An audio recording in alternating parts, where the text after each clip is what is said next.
हम बस ये है कि अपनी एक अलग सी दुनिया में व्यस्त बहुत रहते हैं। अब जब व्यस्त रहते हैं तो मस्त रहते हैं, और बाकी सब तो ज़बरदस्त रहते हैं।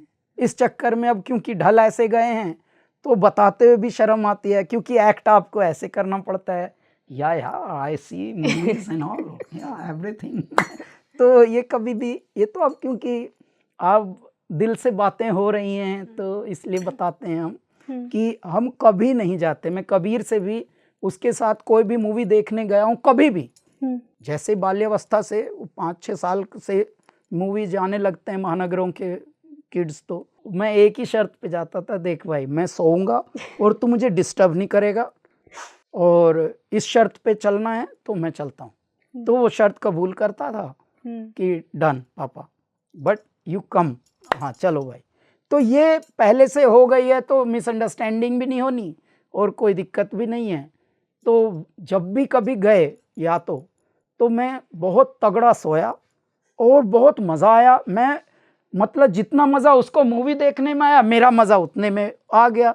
और मैं यही बोलता हूँ कि देख भाई, इतनी खड़ाखोर ठा खू ठा ऐसा साउंड चल रहा था, लेकिन मैं अचानक अलग दुनिया में था।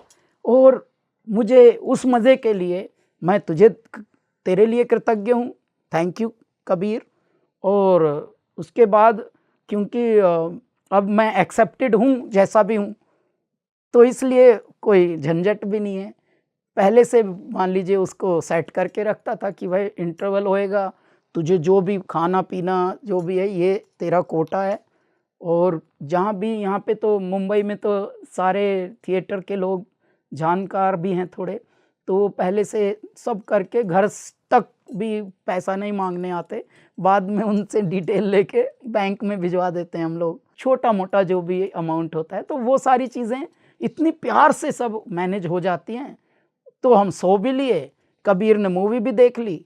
अच्छा, इसलिए कोई झंझट भी नहीं कि बाद में आफ्टर मूवी कोई डिस्कशन हो ही नहीं सकता, क्योंकि जब हमने देखी ही नहीं तो अब वो अपने में है, हम अपने में है, तो एक अलग दुनिया है।